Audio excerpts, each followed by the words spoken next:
1955 में जब governor general गुलाम मोहम्मद रुखसत हुए तो ब्यूरोक्रेसी ने मुल्की निज़ाम पर अपनी गिरफ्त मजबूत कर ली थी। फ़ौजी मुदाखलत भी उस वक्त अरूज पर थी। Major general retired Sikandar Mirza, जो ब्यूरोक्रेट भी रह चुके थे, गवर्नर जनरल बन गए। यूं अमली तौर पर हुकूमत फ़ौजी इस्टेब्लिशमेंट के कब्ज़े में चली गई। सिकंदर मिर्ज़ा तवील अरसे तक हुकूमत करने के ख्वाहिशमंद थे। उन्हें लगता था कि अगर वो अपने दोस्त army chief general Ayub Khan को इक़्तिदार में शरीक कर लें तो उनकी ख्वाहिश पूरी हो सकती है। सो उन्होंने ऐसा ही किया।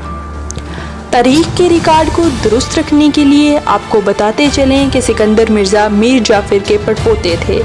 वही मीर जाफ़र जिसने बंगाल में अंग्रेज़ों को रास्ता देने के लिए नवाब सिराजुद्दौला से गद्दारी की थी। सिकंदर मिर्ज़ा का दौरे हुकूमत पाकिस्तान की जमहूरियत के लिए जग हसाई का दौर था। सिकंदर मिर्ज़ा ने सिर्फ 3 साल में 5 वज़ीर आज़म की छुट्टी करवा कर वज़ारत उज़्मा की कुर्सी को एक मजाक बना दिया था। कहते हैं इस पर भारतीय वज़ीर आज़म नेहरू ने कहा था, मैं इतनी दोतियाँ नहीं बदलता जितनी तेज़ी से पाकिस्तान में वज़ीर आज़म बदलते हैं। सिकंदर मिर्ज़ा का पहला शिकार मोहम्मद अली बोगर थे, जिन्हें हटाकर एक ब्यूरोक्रेट चौधरी मोहम्मद अली को वज़ीर आज़म बनाया गया। लेकिन ये साथ भी 1 साल से ज़्यादा न चल सका और 1956 में उन्हें भी घर भेज दिया गया। चौधरी मोहम्मद अली की जगह हुसैन शहीद सहरवर्दी को वज़ीर आज़म बनाया गया। लेकिन जब हुसैन शहीद सहरवर्दी ने इख्तियारात को अपने हाथ में लेने की कोशिश की तो फिर सिकंदर मिर्ज़ा ने उन्हें भी इक़्तिदार छोड़ने पर मजबूर कर दिया। सहरवर्दी की जगह इब्राहिम इस्माइल चंडीगढ़, जिन्हें आई चंडीगढ़ भी कहा जाता है, वज़ीर आज़म बने। लेकिन सिर्फ 2 माह बाद उन्हें भी अपने ओहदे से हटा दिया गया। उनकी जगह मलिक फ़िरोज़ खान नून पाकिस्तान के 7वें वज़ीर आज़म बने और ये पहले वज़ीर आज़म थे जिनका ताल्लुक़ पंजाब से था। इससे पहले जितने भी वज़ीर आज़म या गवर्नर जनरल आए उनमें कायद आज़म को छोड़कर बाकी सब मशरक़ी पाकिस्तान से थे या फिर मुहाजिर थे। वज़ीर आज़म फ़िरोज़ खान नून ने गवादर की बंदरगाह पाकिस्तान में शामिल की। ये बंदरगाह बरतानवी दौर में अरब सल्तनत ओमान को दी गई थी। मलिक फ़िरोज़ खान ने ओमान को $1 करोड़ की रकम अदा की और गवादर को पाकिस्तान में शामिल कर लिया। कहते हैं कि नवाब अकबर ने मुज़ाकरात में बहुत अहम किरदार अदा किया था। जिन वज़राए आज़म को सिकंदर मिर्ज़ा अपनी तफरीह के लिए आए रोज़ फारिग कर रहे थे, उन्हीं में से एक चौधरी मोहम्मद अली थे, जिन्होंने जाते जाते भी पाकिस्तान का 1956 का आइन मुकम्मल कर दिया।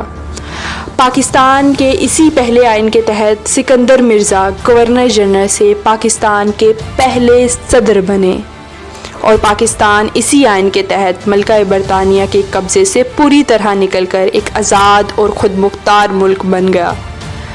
इधर पाकिस्तान का आइन बना था, उधर मुल्क के अंदर इंतखाबात का माहौल पैदा हो गया था। ये बात पाकिस्तान के लिए खुशी का बाइस थी, लेकिन सिकंदर मिर्ज़ा और जनरल अयूब के लिए ये बड़े दुख की बात थी।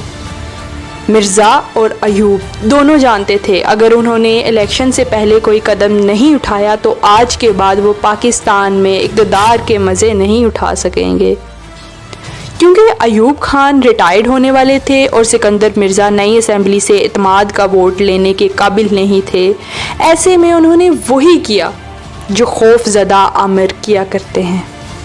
7 अक्टूबर 1958 को सिकंदर मिर्ज़ा ने हुकूमत बरतरफ और आइन मनसूख करके मुल्क में मार्शल लॉ नाफिज करने का ऐलान कर दिया। सिकंदर मिर्ज़ा बावर्दी फ़ौजी नहीं थे, इसलिए तारीख़ का ये रिकॉर्ड दुरुस्त रहना चाहिए कि पाकिस्तान में पहले मुल्क गिर मार्शल लॉ फ़ौज ने नहीं बल्कि बंगाल से ताल्लुक़ रखने वाले बैरोक्रेट सदर ने लगाया था। उन्होंने अपनी साजिशों के ताकतवर साथी जनरल अयूब को चीफ मार्शल लॉ एडमिनिस्ट्रेटर मुकर्रर किया। जनरल अयूब ने जब देखा कि सिकंदर मिर्ज़ा का इक़्तिदार और मार्शल लॉ उन्हीं के सहारे कायम है तो उन्होंने सिकंदर मिर्ज़ा को इक़्तिदार से बेदखल करके जिला वतन कर दिया। ایوب خان نے قوم سے خطاب کیا، ملک گیر مارشل لا کا باقاعدہ اعلان کیا، اور یوں پاکستان میں جمہوریت کی جگہ میرے عزیز ہم وطنیوں کی شروعات ہو گئی۔ شجاع نواز نے اپنی کتاب کراس ورڈز میں لکھا ہے کہ جنرل ایوب کو پاکستان پر مسلط کرنے والے بھی سکندر مرزا ہی تھے، کیونکہ جب پاکستان میں انگریز جنرل کی جگہ مقامی جنرل کو آرمی چیف بنانے کی بات چل رہی تھی تو سکندر مرزا وزیر اعظم لیاقت علی خان کے سیکرٹری دفاع تھے۔ انہوں نے ہی وزیر اعظم کو قائل کیا کہ junior most general Ayub Khan کو پروموشن دے کر آرمی چیف بنایا جائے۔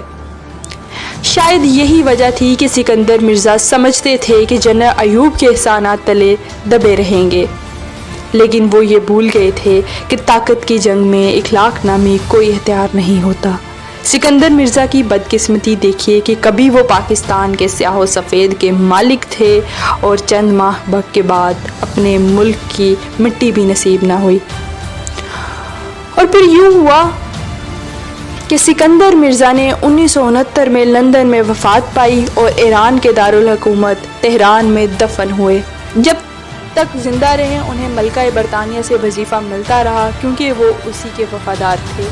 اب پاکستان میں سکندر مرزا کا نہیں، جنرل ایوب خان کا دور شروع ہو چکا تھا۔ ایوب کے ماشاء اللہ کو بہت سے لوگ پاکستان کی ترقی کا سنہری دور کہتے ہیں، جبکہ کچھ لوگ اسے پاکستان کی تباہی کی داستان کہتے ہیں۔ یہ دونوں لوگ ایسے کہتے ہیں، دونوں کی الگ الگ کہانیاں ہیں، آخر کس کی کہانی سچی ہے؟ اس بات کو جاننے کے لیے ڈیلی سکسیس پر کے کو سبسکرائب کیجیے۔